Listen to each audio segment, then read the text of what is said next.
This is gonna be a video, a little bit of a documenting video. And I'm gonna be talking to you guys about the evolution of this channel and the value qualities of the changes that you saw over the last year and a half that you might have not realized, which I was trying to improve one at a time. I'm gonna be highlighting what just happened over the last 1 year and a half. So if you've been here, I hope you do stay tuned so that you can, we can appreciate what's been happening on this channel together, and yesterday was one of the bigger ones because there was this one type of method of title sequencing that I was struggling with. I finally got it good. Yesterday looked TV quality, doing things that you guys might have been seeing but you might have not noticed when I did it. I'll give you an example of one of them. On the iPhone video, there was this title sequencing that I did where you have files opening and you see files pick up, and then it picks a file, and then that was hectic. Just doing that 10 seconds thing. I'm telling you, it's crazy. And so it took a while for me to know how to do that. It's an entire title sequence. You have to do it under Final Cut Pro and stuff like that. And so I've only done that title sequencing twice. In the last 1 year and a half, I've done it twice. Hectic, but I know how to do it. We're good now. Now, the second one that was hectic was the one that I did yesterday, which is why I'm kind of making this video right now. The one that I did yesterday was the TB Joshua video. On the TB Joshua videos, there was this title sequencing where words are coming forward, and you have this text on the side, you have whatnot, but they're coming forward, and it's text format, and it's coming forward in this crazy background in the back. That was one of the more difficult ones, but that one is actually the beginning version. There are other crazy ones, but it needed me to know that one first. So it's a world of now it opens up all this entire world out there. I'm like just excited. It's gonna be interesting. And so these were my goals. I'm on YouTube. I'm not competing with anybody. I don't know any of these people. Okay, the one person that was a high motivation is Being Real George.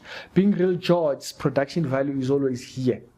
The man them doesn't make a video that's like average. Just no. All the videos are like up top notch. And so it's been a thing that I've been trying to do over the last year and a half, but it happened in stages. So I wanted to highlight some of those ones and stuff like that. And so first of all, you might have actually seen in 2021, the first thing that we upgraded was camera.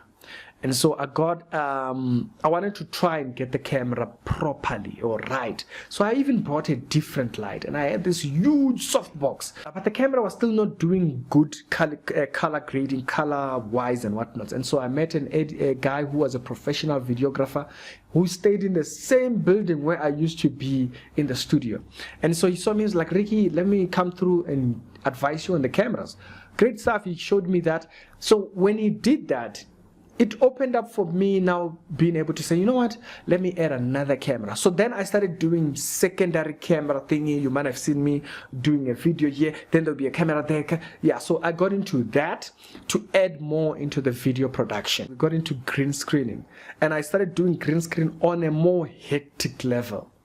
Okay, and so you started seeing like the badge of the detective in the background. There was an episode, I remember we had a soldier standing on the next to the detective and whatnot, next to the inspector, and we had a background doing what. That was all me learning different formats, like this one, how to present this one, how to do this one. I was learning different. For me, it's not just sit down talk. No, it's gotta have its thing, we gotta have our own thing. And so we did all of that. I learned all these different ones. That's why sometimes you might have seen some scenes that you never saw again. It was just because I was learning that one, so that once I know how to do it, it takes me shorter time to doing it. Because one of the issues that I used to have here, like I'll give you a small example. Last month, I went a little bit broke just buying this new audio system that you have here. And so the audio this time, which was another problem, I would shoot a video I will lose the audio because the audio wasn't baked into the camera. So now the audio is baked directly into the camera. So where I have the video, I have the audio. Great stuff. Another problem was when we were shooting the video, when we take it to the desktop, the desktop didn't have a card reader, and so it would take 30 minutes transferring one video file. Yeah, one video for one video. So it would take upwards of an hour to transfer all 3 video things. Drains the energy and you end up not doing as much as you want. So just being able to really outgrow all of those. That's why over the last year you might have noticed the videos started being rendered at 420 megapixels. Like if you go to quality of the video and you increase it, maybe this video might be done higher quality, but I doubt. But that was because I had spent all this time doing all these other things, like, you know, making sure the scene looks fine, you know, making sure that there's headlight, having a hairlight on there, properly setting the entire thing. Just doing everything else took so much time, and so I wouldn't want to waste it on a video rendering. Just to have another video rendering for like 30 minutes, I know that's time kill. So I had to have that come down because I was spending all this time doing all these other things. And again, the title sequencing were taking too long. And remember, title sequencing might be just 10 seconds video. And the title sequencing might take 40 minutes to an hour just rendering one sequence. One 10-second sequence would take like an hour. So if you count in the time of shooting the videos, let's say maybe it takes me 2 hours to shoot all the videos, all 3 videos. Then it takes me an hour to transfer. It takes an hour to transfer the files. Then it takes me an hour for each video to do a title sequence for. That's at least 2 hours. Let's just say 2 hours. Okay, so that's already 5 hours. Let's just be generous and say 2 hours. Okay, and then after that you still have the upload time. Sometimes the speed of the internet is nonsense. And also that includes the time for thumbnails. Yes, you might create the thumbnails before, but me mostly get the thumbnail done once I have done the episodes. I might design 3 to 4 different thumbnails before I'm like, this is the one. And so there's been all this evolution. You've seen all these different presentations and all these different things that might have been happening in the background that you might have not seen. But I wanted to tell you about all these breakdowns because it helps people maybe value more when they see a video. I think it might have taken this person a little bit much more time than what they actually realize. To produce videos the way I make them, yeah, it's not a snap of the finger. I don't raise a camera and then we get this done. And I don't like videos that look like they were like a person just took a camera and thing. I avoid making videos that look like that.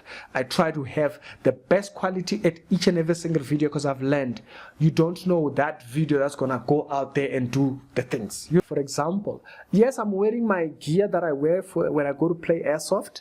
Yeah, but that is gear just for that set.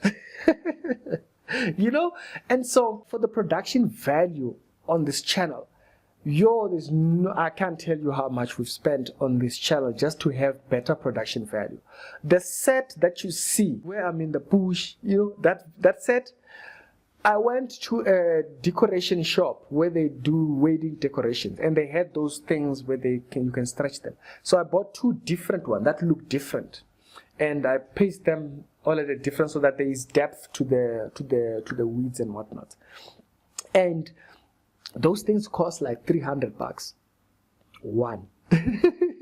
So it was $600 for those background, and then there was the fire thingy. You know, that's a heater. Yes, I don't use the heater that much because that place is not that cold, right? This place, and also I don't want to get too used to the thing. And that heater is like $1,000, you know. And now I've noticed it doesn't flare anymore. Hey, you know these things. It went like that for like 2 days. They scammed me. Cash Crusaders. And so there was those type of a set. And then also the judge's outfit. I mean, like the judge's outfit I had to cut down because the judge's robes or the advocate's robe, it costs like 1,200 rands. And so I just bought a cheaper one. I bought the one for graduation. That's $700. So You know, we cut down. And then the bow tie thing, I think it's like $300. Was it three? Yes, it was like 200 to 300 bucks for that bow tie that you see me wearing there. And then you have the set of the detective when he's in the field. The outfit that I wear there, you see me wearing a vest, an operator's vest. You see it with magazine thingy. The magazine pouches and whatnot. So that vest alone is like 1,000 something. Yeah, it's 250 for each. My bad. That small little pocket that just puts there.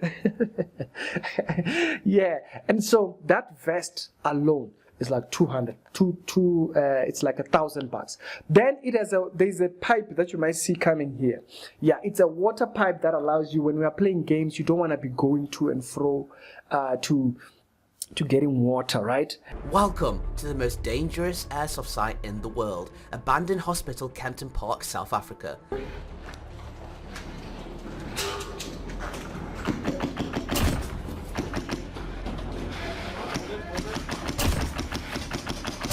And so that pouch helps because the pipe comes to the front. It's a bladder. They call it a water bladder. Even runners have their own. Mine one, it matches the camouflage thingy.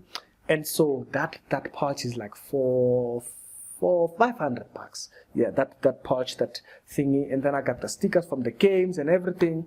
You know, got the pants. I do have the boots for them, but you might have seen them on the community post, but you haven't seen them on thingy. And so, yeah, it's an entire outfit, but I do use it outside, okay? It's not just only for the set, but I do use it outside when I go to play my airsoft games. And then there's a badge. The badge, I think it's like 600 on Amazon. You can get it on Amazon. It's like 600 bucks.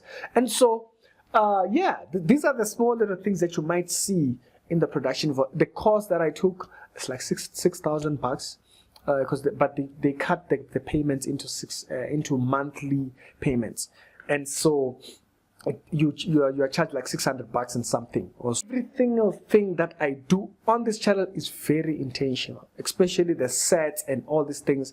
And so I've been trying to upgrade one at a time so that we are at a point where the production value is all the way to the top. And right now, after the one from yesterday with that title sequence on the TB Joshua video was such a huge thing, because that sequence that you see, the text moving forward, whatnot, yeah, that's a very different thing, and it opens doors for me to be able to do other ones which function just about the same, which have the same 3D dimension thingy and whatnot.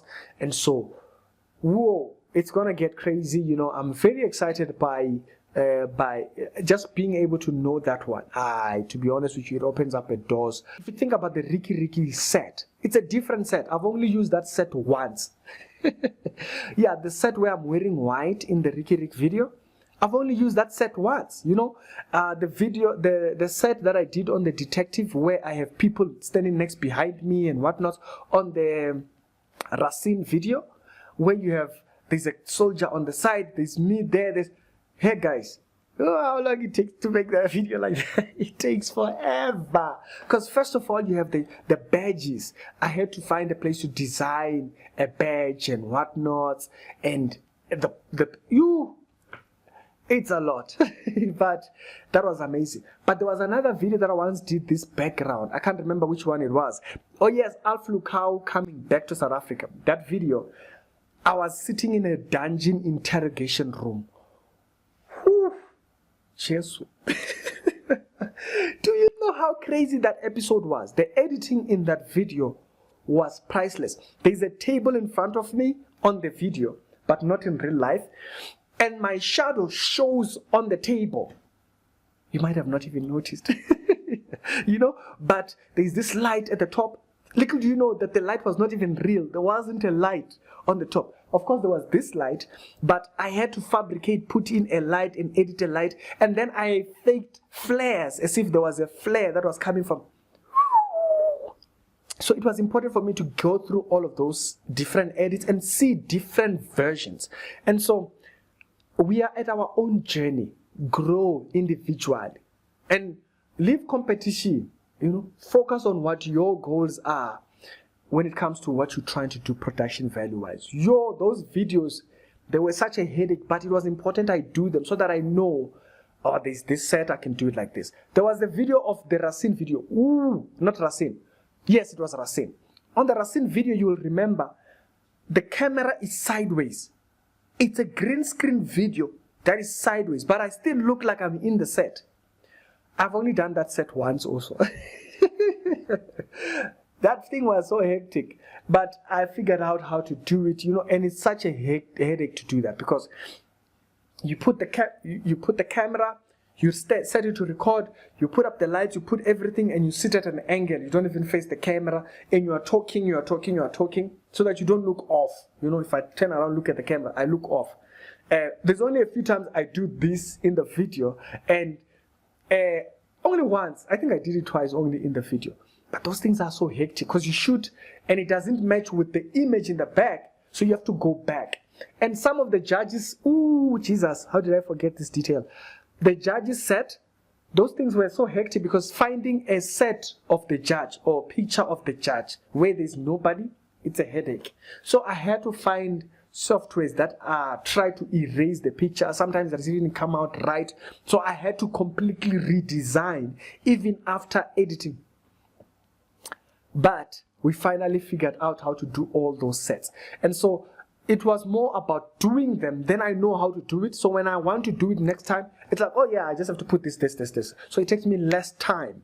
The idea here is that when you're trying to do high production value, it's not to sacrifice the quality you're trying to achieve, but it's to get yourself in a rhythm of doing it to a point where you are satisfied. And that's what I was trying to achieve with all these